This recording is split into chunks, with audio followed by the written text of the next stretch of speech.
Hey, this is Sarah at Totally Stitchcraft, and today I'm going to teach you how to work the long tail cast on method.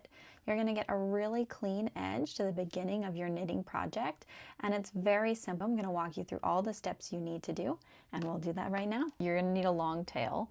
Here's the end of my yarn. I'm just going to give myself a tail here and then make a slip knot. So in order to make a slip knot, I'm going to wrap the yarn around my finger twice, and then I'm going to take the back loop to the front, and now the new back loop, I'm going to take that and off my finger. If you make your slip knots any other way, that's totally fine. Now with your slip knot, you're going to want your tail to be in the front and the yarn that is attaching to the yarn ball or your source, that is going to be in the back. I'm going to put that slip knot on my needle, and then I'm ready to do my cast on. So what I'm going to do is I'm just going to grab my yarn here. I'm going to grab both the tail and the working yarn together, and then I'm going to sort of hold that in my 3 bottom fingers, and with my pointer finger and my thumb I'm just going to separate the yarn here, and I'm going to hold those two in my hand while maintaining my hold on both the tail and the working yarn with my other fingers here. Now, when I have it like this, I'm just going to sort of rotate my hand so that instead of looking at the top of my hand, I'm looking at my palm. Note that the yarn coming around my thumb is the tail end of the yarn, and the yarn going over my pointer finger is the yarn that leads back to my source. What I'm going to do is I'm going to use the pointer finger on my working hand, which is the one that's holding the needle, and I'm going to hold that slip knot on the needle.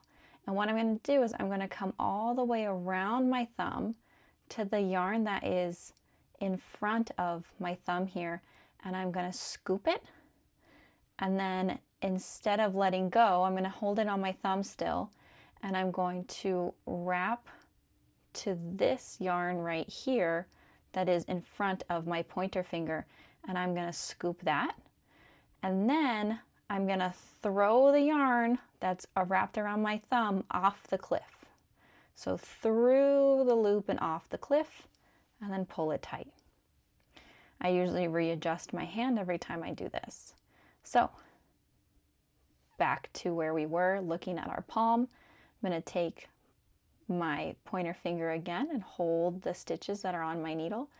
I'm going to scoop the yarn that's in front of my thumb, and then scoop the yarn that's in front of my pointer finger, and then go through the loop on my thumb and throw it off the cliff.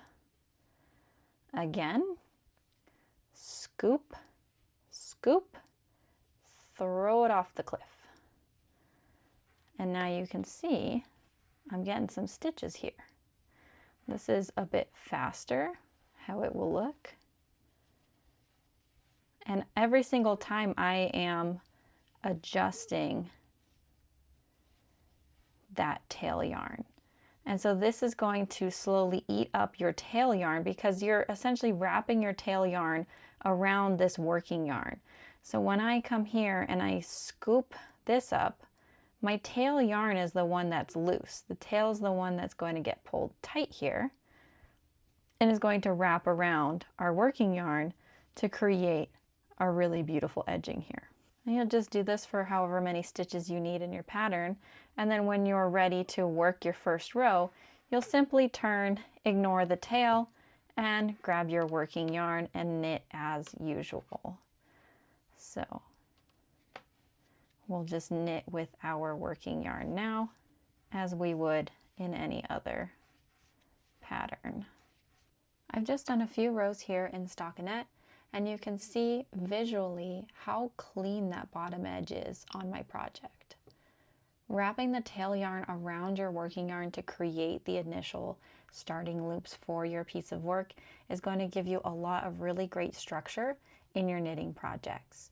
I highly recommend that you try the long tail cast on for your next knitting project and let me know how it goes for you.